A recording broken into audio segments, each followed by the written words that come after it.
আমাদের target due ব্যাচে ভর্তি হওয়ার আগে আমি বারংবার বলি আমাদের ক্লাসগুলো করে দেখো আমরা আমাদের ঢাকা বিশ্ববিদ্যালয়ের জন্য কতটা ভেঙে ভেঙে ধরে ধরে পড়াই। তাই আজকের ভিডিওতেও বিগত বছরে ঢাকা বিশ্ববিদ্যালয় সহ বিভিন্ন পাবলিক বিশ্ববিদ্যালয়ে আসা ইংরেজি প্রশ্নগুলো নিয়ে কথা বলবো, সেগুলোর উত্তর করার টেকনিক এবং কোন গ্রামার আইটেম থেকে এসেছে সেটা নিয়ে একেবারে বিস্তারিত একটা আলোচনা করব। সেই ক্ষেত্রে আমরা যদি ফার্স্ট কোয়েশ্চেনটা দেখি, এখানে বলা হচ্ছে ইভেন দোর বাংলা হচ্ছে এমনকি দ্য ফর্মার বস, যিনি আমার সাবেক বস ছিলেন, has always been rude with me, তিনি সবসময় আমার সাথে খারাপ ব্যবহার করতেন। I don't hold any more dash against him, কিন্তু আমি তার প্রতি কোনো ধরনের রাগ, অভিমান কিংবা তার প্রতি কোনো ধরনের অভিযোগ পুষে রাখিনি। তাহলে এখানে বোঝা যাচ্ছে যে আমার ফর্মার যে বস ছিল তিনি আমার প্রতি যে রুড বিহেভ করতেন সেটা সত্ত্বেও তার প্রতি কোনো ধরনের রাগ, অভিমান কিংবা বিশ্রী কোনো ধারণা আমি আমার মধ্যে পুষে রাখিনি। তার মানে এই প্রশ্নটা দেখে বোঝা যাচ্ছে এই প্রশ্নটা একটা ওয়ার্ড মিনিং বেসড তোমার কোয়েশ্চেন, অর্থাৎ এই প্রশ্নের উত্তরটা পারতে হলে শব্দের অর্থ জানতে হবে এবং এই প্রশ্নগুলা কিন্তু বিগত বছরগুলোতে ঢাকা বিশ্ববিদ্যালয়ে এসেছিল। তার মানে শুরুতে প্রশ্ন দেখে আমাদের বুঝতে হবে যে এই প্রশ্নটা কোন জায়গা থেকে এসেছে। যখন বুঝলাম ওয়ার্ড মিনিং তখন আমি একটু শব্দের অর্থগুলো দেব। প্রিজুডাইজ মানে হচ্ছে কুসংস্কার, কুসংস্কার এর একটা তোমার হচ্ছে মিনিং আমরা ধরতে পারি যে অন্ধবিশ্বাস যেটা। গ্রাজ মানে হচ্ছে কারো প্রতি রাগ, অভিমান, ক্রোধ, জেদ। কনসোলেশন মানে হচ্ছে সমবেদনা বা সান্ত্বনা দেয়া যেটা। আর প্রোজি মানে হচ্ছে বীর্য, প্রতাপ, ক্ষমতা, এই জিনিসগুলো, ঠিক আছে? প্রতাপ, ক্ষমতা, এই জিনিসগুলোকে বলা হয় প্রোজ। তা এখানে দেখো প্রোজ, এখানে বলা হচ্ছে কনসোলেশন, গ্রাজ, প্রিজুডাইজ। সো এখানে আমরা সঠিক উত্তর কোনটা নিব? অবশ্যই গ্রাজ নিব। তাহলে এই প্রশ্নের উত্তরটা পারতে হলে আমাদের শব্দার্থ জানতে হবে। শব্দার্থ আমরা কোত্থেকে পড়ব? আমরা ইংরেজি ফার্স্ট পেপারের যত টেক্সচুয়াল প্যাসেজের ওয়ার্ড মিনিংগুলো আছে সেগুলো পড়ে নিব। আর এর পাশাপাশি ইংরেজি বই যদি দেখতে চাও তুমি ইংলিশ হিলার বইটা দেখতে পারো। সেই ইংলিশ হিলার বইয়ে বিগত বছরে যত এমসিকিউ এসেছিল সেই এমসিকিউগুলা ভোকাবুলারি রিলেটেড সেগুলোকে পড়ে নিবা এবং শব্দার্থ রিলেটেড ওই এমসিকিউগুলো পড়ার পর ওইগুলোর অপশন সহ জেনে নিবা। তাহলে দেখবা তুমি ইংলিশ হিলার বইয়ের বিগত বছরে আসা বিভিন্ন পাবলিক বিশ্ববিদ্যালয়ের ভর্তি পরীক্ষার ভোকাবুলারি অংশটা যদি পড়ে নাও, এর পাশাপাশি ইংরেজি ফার্স্ট পেপার বইয়ের প্যাসেজের শব্দার্থগুলো যদি জেনে নাও এবং ইংরেজি যে ভোকাবুলারি প্রশ্নগুলো দেখতে বলছে এগুলোর অপশন জেনে রাখলে তুমি মোটামুটি 100% কমন পাবা এই জায়গা থেকে। আমি এখন পরের প্রশ্নটাতে যাচ্ছি। এইটা আমাদের একটা গ্রামার রিলেটেড কোয়েশ্চেন, যদিও এই প্রশ্নটা আমাদের অর্থের দিকেই গুরুত্ব দেয় বেশি এবং এখানে আমরা কিছু প্রিপোজিশন দেখতে পাচ্ছি, অর্থাৎ তোমাকে প্রিপোজিশন রিলেটেড একটা উত্তর দিতে হবে। বলা হচ্ছে দ্য সিইও অর্থাৎ চিফ এক্সিকিউটিভ অফিসার, একটা কোম্পানির যে মেইন অফিসার থাকে, সাডেনলি রিজাইন্ড, তিনি হঠাৎ করে হচ্ছে পদত্যাগ করলেন ড্যাশ রিউমার্স অফ মিসকন্ডাক্ট, অর্থাৎ খারাপ আচরণের একটা গুজব ওঠার মধ্য দিয়ে তিনি পদত্যাগ করলেন। তার মানে আমি কি বলছি? মধ্য দিয়ে, অর্থাৎ দ্য সিইও সাডেনলি রিজাইন্ড, যিনি প্রধান নির্বাহী কর্মকর্তা ছিলেন তিনি হঠাৎ করে পদত্যাগ করলেন রিউমার্স অফ মিসকন্ডাক্ট, অর্থাৎ খারাপ আচরণের একটা গুঞ্জন বা গুজবের মধ্য দিয়ে। তাহলে মধ্য দিয়ে ইংরেজিতে আমরা প্রিপোজিশন হিসাবে ব্যবহার করি থ্রু এবং ব্যবহার করি এমিডস। কি ব্যবহার করি? এমিডস। এমিডস শব্দটার অর্থ হচ্ছে মধ্য দিয়ে। তাহলে আমরা এখানে যদি দেখি, বিটুইন মানে দুইয়ের মধ্যে, এমং মানে অনেকের মধ্যে, ওভার মানে কোনো কিছুর উপর দিকে এবং এমিডস মানে হচ্ছে মধ্য দিয়ে। তাহলে এই প্রিপোজিশনটা পারতে হলে আমাকে এই প্রিপোজিশন ওয়ার্ডগুলোর অর্থ এবং এটা কোন পজিশনে বসে সেটা আমাকে জানতে হবে। এবং এই প্রশ্নগুলো আমার মন গড়া কোনো প্রশ্ন না, বিগত বছরগুলোতে বিভিন্ন পাবলিক বিশ্ববিদ্যালয়ে আসা প্রশ্নগুলোকেই আমি তোমাকে অ্যানালাইসিস করে দিচ্ছি। এখন অনেকেই বলে যে ভাইয়া এই যে প্রিপোজিশনগুলো দিচ্ছেন এই প্রিপোজিশনগুলো আসলে আমি কোত্থেকে পড়বো? আমাদের প্রিপোজিশনের একটা সাজেশন আছে আমরা যেটাকে বারবার পড়ার জন্য বলি। দেখো আমরা প্রিপোজিশনের এই একটা শিট সবাইকে দিয়ে থাকি, এই যে দেখো।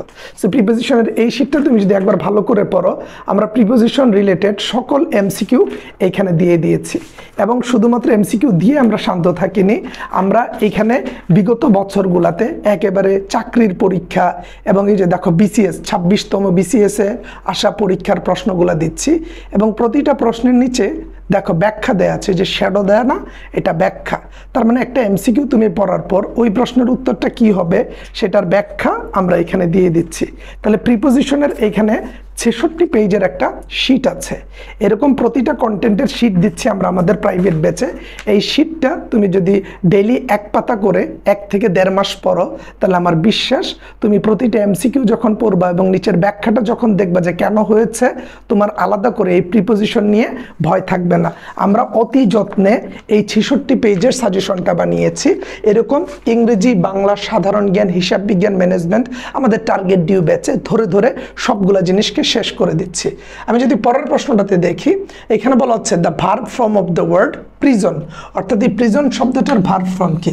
এখানে যদি একটু খেয়াল করো, যে এমিটস ওয়ার্ডটা, এটা দেখবা তুমি তোমার ইংরেজি ফার্স্ট পেপারের ওই যে ট্রাফিক পুলিশ যে একটা পার্ট আছে না, ট্রাফিক পুলিশে তুমি এমিটস ওয়ার্ডটা পাবা। তাহলে এটা আননোন কিছু না, তোমার পাঠ্য বই থেকে দেয়া একটা প্রশ্ন। এবং তুমি যদি প্রিজন দেখো, নেলসন ম্যান্ডেলা কিংবা বঙ্গবন্ধু শেখ মুজিবুর রহমানের যে প্যাসেজ, সেই প্যাসেজটা পড়লে প্রিজন ওয়ার্ডটা অনেক বেশি পরিমাণে পাবা। তো বলা হচ্ছে প্রিজন ওয়ার্ডটা, এটার ভার্ব ফর্ম কি? এটার ভার্ব ফর্ম কি এমপ্রিজন, ইনপ্রিজন, নাকি ইমপ্রিজন, নাকি ইমপ্রিজনমেন্ট? সো এটার উত্তর হচ্ছে ইমপ্রিজন। আমরা কোনো নাউনের ক্ষেত্রে এর আগে যদি ইম যোগ করি, তাহলে আমরা ইমপ্রিজন ব্যবহার করি। যেমন ধরো পসিবল, পসিবল শব্দটার আগে যখন আমরা নেগেটিভ করতে চাই তখন ইম্পসিবল ব্যবহার করি, অসম্ভব। ঠিক একইভাবে প্রিজন শব্দটাকে আমরা যখন ভার্ব করতে যাব তখন আমাদের ইমপ্রিজন ব্যবহার করতে হবে। সো এই প্রশ্নটা একটা পাঠ্য বই কেন্দ্রিক প্রশ্ন, এবং এইটা পড়তে হলে তোমাকে পার্টস অফ স্পিচ পড়তে হবে। পার্টস অফ স্পিচে noun, pronoun, adjective, adverb, preposition, verb, conjunction, এই জিনিসগুলো নিয়ে যখন আলোচনা করা হয় তখন এগুলার আইডেন্টিফিকেশন কিভাবে করতে হয় সেগুলো নিয়ে খুব ইজিলি কথা বলা হয়। যেমন কোনো শব্দের শেষে যদি এফওয়াই থাকে তাহলে সেটাকে আমরা ভার্ব বলি। যেমন ধরো ফলসিফাই, ফলসিফাই, বা ধরো জাস্টিফাই, জাস্টিফাই। আবার যদি ধরো তোমার হচ্ছে যে ওয়াই থাকে, যেমনটা বললাম যে ফলসিফাই, জাস্টিফাই, লাস্টে যদি তুমি ওয়াই থাকে তাহলে সেটাকে ধরতে পারো যে এটা একটা ভার্ব। ঠিক একইভাবে শুরুতে যদি ইম থাকে তাহলে সেটাকে আমরা ভার্ব দিয়ে করে থাকি ক্ষেত্র বিশেষে। সেই ক্ষেত্রে কোন শব্দের আগে প্রেফিক্স হিসেবে কি ব্যবহার করে তুমি কোন ফরমেশন নিয়ে যাচ্ছ সেটাকে ভালোভাবে জানতে হবে। এবং আমরা আমাদের পেইড ব্যাচে কিন্তু এইভাবে শুধুমাত্র এমসিকিউ পড়াই না। তুমি যখন আমাদের ঢাবির ব্যাচে ভর্তি হবে, টার্গেট ডিউ ব্যাচে, সেখানে আমরা প্রতিটা টপিক পড়াই, অর্থাৎ নাউনের সব কিছু পড়াই। প্রোনাউনের একেবারে টপিক পড়ানো হয়, অ্যাডজেক্টিভের টপিক পড়ানো হয়, রাইট ফর্ম অফ ভার্বের টপিক অর্থাৎ রুলসগুলো পড়ানো হয়। রুলস পড়ানোর পরে আমরা প্র্যাকটিস করে এগুলো শেষ করে দিই। এটা আমরা নিচ্ছি অনেকটা সলভ ক্লাসের মতো, বাট পেইড ব্যাচের ক্লাস আরও বিস্তৃত, আরও ব্যাখ্যা করা এবং আরও গোছানো। আমরা যদি এই প্রশ্নটা দেখি, এখানে বলা হচ্ছে the dash of the moon on the river never fails to amaze us. বলা হচ্ছে আমরা যে আলো দেখি, বলা হচ্ছে যে চাঁদের আলো যখন নদীতে পড়ে সেটা কখনোই আমাদেরকে অবাক করতে ব্যর্থ হয় না। এই লাইনের বাংলাটা হচ্ছে চাঁদের আলো যখন নদীতে পড়ে সেই জিনিসটা কখনোই আমাদেরকে অবাক করতে ব্যর্থ হয় না। তার মানে এই প্রশ্নের উত্তরটা দিতে হলেও এই বাক্যের অর্থটা জানতে হবে তোমাকে। আমি বারবার বলছি, কোন প্রশ্নের উত্তর কিভাবে করতে হয় সেটার উপর ডিপেন্ড করবে তুমি ঢাকা বিশ্ববিদ্যালয়ে চান্স পাবা কি না, ইংরেজিতে ভালো করবা কি না। সো সেই ক্ষেত্রে দেখো প্লেথোরা, প্লেথোরা মানে হচ্ছে তোমার আধিক্য, কোনো কিছুর বেশি, ঠিক আছে। তারপরে দেখো প্যানাসিয়া মানে হচ্ছে সকল রোগ থেকে মুক্তি। গেরুলাটি অর্থ হচ্ছে বাচাল, যে অনেক বেশি পরিমাণে কথাবার্তা বলে এরকম আর কি, বা তোমার হচ্ছে যে বেশি খায়, গেরুলাস, গেরুলিটি মানে কথা বলে বাচাল, বেশি জিনিস বোঝায়। আর গ্লিমার মানে হচ্ছে আলো। তাহলে আমরা যদি বাক্যটা দেখি, দ্য গ্লিমার অফ দ্য মুন, অর্থাৎ চাঁদের যে আলো, অন দ্য রিভার নদীতে, নেভার ফেলস টু অ্যামেজ আস। এই ক্ষেত্রে একটু খেয়াল করে রাখবা, এই যে দা হচ্ছে একটা আর্টিকেল এবং আমরা দেখছি অব হচ্ছে একটা প্রিপোজিশন। সো এটা মাথায় রাখবা যে আর্টিকেল এবং প্রিপোজিশনের মধ্যের কোনো শব্দ বসলে সেটা নাউন হয়। কি হয়? নাউন হয়। সো এই ক্ষেত্রে গ্লিমার ওয়ার্ডটা যদি বলা হয় কোন পার্টস অফ স্পিচ, এটা নাউন, কারণ আর্টিকেল এবং প্রিপোজিশনের মধ্যে কোনো ওয়ার্ড থাকলে সেই ওয়ার্ডটাকে সাধারণত নাউন বলা হয়ে থাকে। আমি এখন পরের প্রশ্নটাতে যাব। এই প্রশ্নের উত্তর জানতে হলেও বাক্যের অর্থ দিয়ে তোমাকে বিশ্লেষণ করতে হবে। সো সবসময় শুধু গ্রামার দিয়ে উত্তর করবে এমন না, বাক্যের অর্থ জেনে উত্তর করা লাগে। পরের প্রশ্নটা যদি দেখি, nuclear energy is dash dangerous to be used widely. So আমরা জানি এটা টুর একটা ব্যবহার হচ্ছে যে টু, তারপরে হচ্ছে অ্যাডজেক্টিভ অথবা অ্যাডভার্ব ব্যবহার হয়, তারপরে হচ্ছে টু প্লাস ভার্বের প্রেজেন্ট ফর্ম। এরকম একটা স্ট্রাকচার আমরা কমপ্লিটিং সেন্টেন্সে পড়ে থাকি। সো এটাই এখানে হয়েছে, nuclear energy is too dangerous to be used widely. বলা হচ্ছে নিউক্লিয়ার এনার্জিটা একবারে ব্যাপক হারে বা ব্যাপক আকারে ব্যবহার করা সাধারণত অনেক বিপজ্জনক হয়ে থাকে বা খুব বেশি বিপজ্জনক হয়ে থাকে। সো এই ক্ষেত্রে আমরা টুর ব্যবহারটা করে থাকি। এখানে অ্যাডজেক্টিভ বা অ্যাডভার্ব হিসাবে আমরা সেই অর্থে সাধারণত হচ্ছে এই জিনিসটাকে ব্যবহার করে থাকি। এখন যদি আমি হচ্ছে পরের প্রশ্নটাতে যাই, দেখো এখানে বলা হচ্ছে arriving late at a meeting is rude. খেয়াল করে দেখো, অ্যারাইভিং মানে কি? পৌঁছা, লেট দেরিতে, at a meeting is rude অর্থাৎ কোনো একটা মিটিংয়ে দেরিতে পৌঁছানোটা একটা অভদ্রতার মতো। অ্যান্ড শোজ, এবং এটা প্রকাশ করে ড্যাশ আদার পিপলস টাইম, অর্থাৎ এইটা কি হচ্ছে আদার্স পিপলের টাইমকে ইনসাল্ট বা অপমান করা বোঝায়, কেয়ারলেসনেস বোঝায়, নাকি ল্যাক অফ রেসপেক্ট বোঝায়, নাকি a lack of respect for others বোঝায়। সো দেখো এখানে সবগুলো অপশনই প্রাসঙ্গিক। প্রাসঙ্গিক বলতে অর্থগত দিক দিয়ে সবগুলা অপশনই প্রায় কাছাকাছি, কিন্তু এই গ্যাপটাতে যদি আমরা আগের শব্দ এবং পরের শব্দের সাথে ব্যালেন্স করে বসাতে চাই তাহলে দেখব a lack of respect for other people's time, এটা সবচেয়ে পারফেক্টলি যাচ্ছে। আমরা চারটাকে একটু ট্রাই করে দেখি। Arriving late at a meeting is rude and shows lack of respect other people's time. এখানে এটা ঠিক ছিল, বাট ফর না থাকার কারণে এটার মিনিংটা অর্থপূর্ণ হচ্ছে না। মিনিংটা কি হচ্ছে না? অর্থপূর্ণ হচ্ছে না। তাহলে এইটা মিনিংয়ে মার খেয়ে যাচ্ছে।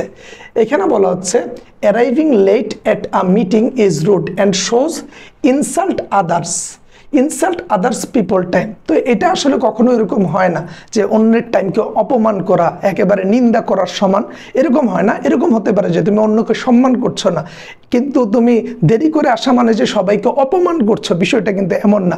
তুমি অর্থের দিকে একটু খেয়াল করবা যে কোনো জায়গায় দেরিতে পৌঁছানো মানে তাদের সম্মানকে অসম্মান করা। সেই ক্ষেত্রে আমরা বলতে পারি যে তুমি তাকে রেসপেক্ট করছো না, বাট আমরা কখনোই বলতে পারবো না যে দেরি করে আসা মানে তুমি তাকে অপমান করছো। অপমান না, এটা বোঝায় তুমি তাকে কম প্রায়োরিটি দিচ্ছ, তুমি তাকে রেসপেক্ট করছো না। আর পরেরটা বলছে যে কেয়ারলেসনেস, তুমি তোমার এখানে একটা উদাসীন ভাব বোঝাচ্ছ।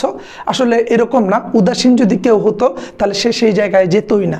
তার মানে এই প্রশ্নের উত্তরটা করতে হলেও অর্থ এবং এই গ্যাপে যেহেতু আদার আছে তাই ফরকে বসিয়ে আমরা অর্থপূর্ণভাবে সম্পূর্ণ সেন্টেন্সটাকে সলভ আউট করব। আমি যদি পরের প্রশ্নটাতে যাই, দেখো এখানে বলা হচ্ছে if his friend had not help him, যদি তার বন্ধু তাকে সাহায্য না করতো। আর if dash if really difficult, তাহলে এখানে খেয়াল করে দেখো ইফ যুক্ত অংশটা যদি পাস্ট পারফেক্ট হয় তাহলে পরের অংশে সাধারণত আমরা would have, could have, might have এর পরে ভার্বের পাস্ট পার্টিসিপল ফর্ম বসাই।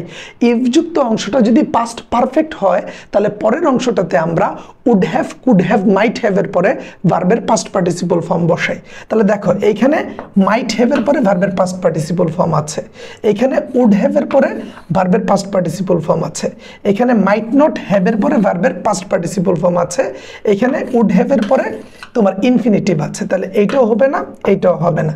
এখন দেখো আমরা জানি কি could have, would have, might have এর পরে আমরা ভার্বের পাস্ট পার্টিসিপল ফর্ম দিতে পারি। তাহলে সেই অনুযায়ী আমরা বলতে পারি if his friend had not help him, আর if might have done, if really difficult to complete the assignment would have done. So might have এবং উড হ্যাভ এর মধ্যে আমরা উড হ্যাভটাকে বেশি প্রায়োরিটি দিব এই দুটো অপশন যদি কখনো পরীক্ষায় থাকে। অর্থাৎ উড হ্যাভ, মাইট হ্যাভ দেওয়া থাকলে তুমি উড হ্যাভকে বেশি গুরুত্ব দিবা এবং মাথায় রাখবা ইফ যুক্ত অংশটা পাস্ট পারফেক্ট হলে, পাস্ট পারফেক্ট কি কিভাবে চিনব সেটা হচ্ছে হেডের পরে ভার্বের পাস্ট পার্টিসিপল ফর্ম দেয়া থাকলে তুমি চিনবা যে এটা হচ্ছে পাস্ট পারফেক্ট টেন্স। সো আমরা দেখতে পেলাম যে এটাও একটা কন্ডিশনাল সেন্টেন্স বেসড কোয়েশ্চেন। পরের প্রশ্নে বলা হচ্ছে ফর মাই সেলফ, আমার জন্য, I choose the cheapest dish, আমি সবচেয়ে সস্তা ডিশটা খুঁজে থাকি অন দ্য মেনু থেকে, and dash a mutton chop, and that was a mutton chop, এটা ঠিক আছে, but it was a mutton chop এরকম তো হয় না, কিন্তু হওয়ার দরকার নেই, এবং হতে পারে লাইকলি বা ফর এক্সাম্পল এটাও হবে না, সঠিক উত্তর এটা হবে। এখন তুমি বলতে পারো যে ভাই সঠিক উত্তর এটা কিভাবে আপনি বুঝলেন?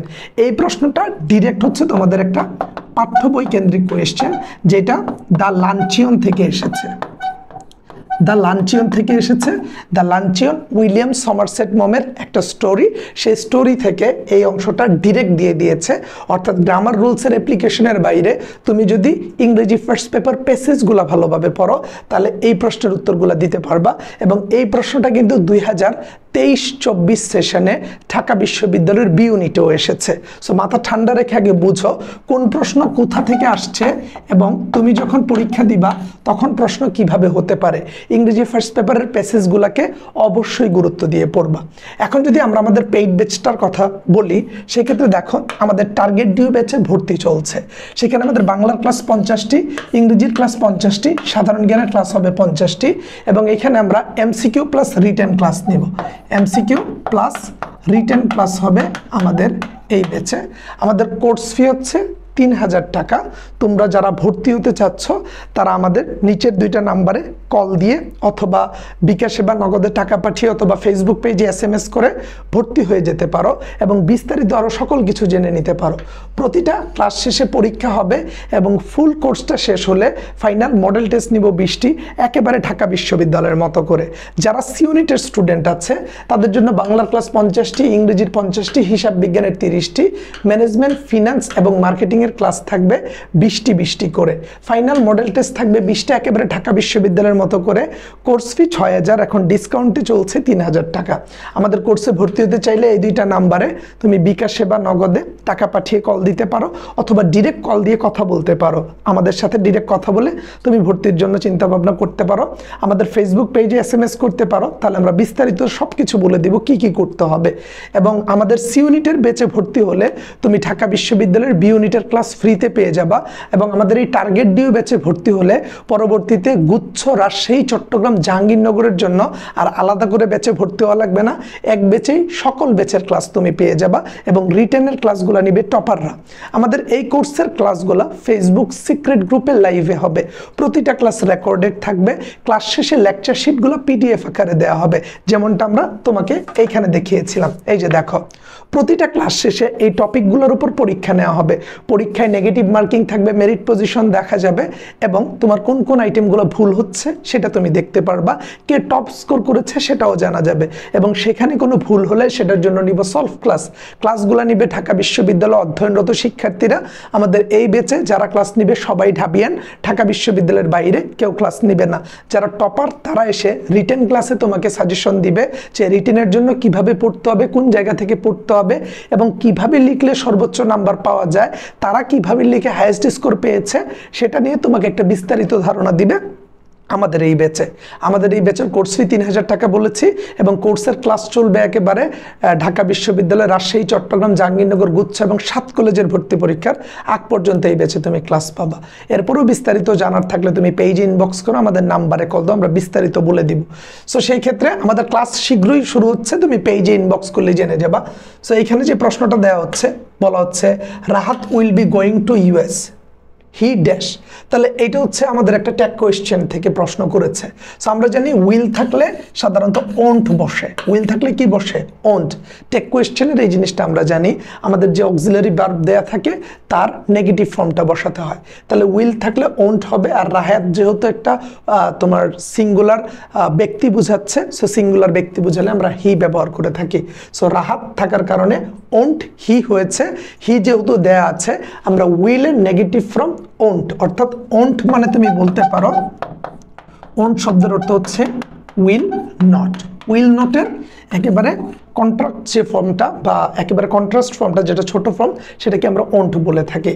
তারপরে দেখো দোজ হু আর ভালনারেবল, তো যারা ভালনারেবল মানে ভঙ্গুর, ইনজুর্ড, তাদেরকে আসলে কি বলা হয়? অ্যাগ্রেসিভ অ্যান্ড আনকোঅপারেটিভ, তারা কি খুবই আক্রমণাত্মক এবং মানে সাহায্য করে না এরকম মানুষ? Need to be treated intensive care unit, নাকি যারা ভালনারেবল তাদেরকে ইন্টেন্সিভ কেয়ার ইউনিটে নিয়ে সেবা যত্ন করতে হবে? গিলটি অফ ক্রাইম, তারা কি কোনো দোষে বা তারা কি হচ্ছে কোনো ক্রাইমের অপরাধী, তারা কোনো হচ্ছে অপরাধ করেছে এরকম আসামি, নাকি হচ্ছে susceptible two injured or DZ, নাকি হচ্ছে যারা শারীরিকভাবে অসুস্থ, ভঙ্গুর এবং হচ্ছে রোগাক্রান্ত।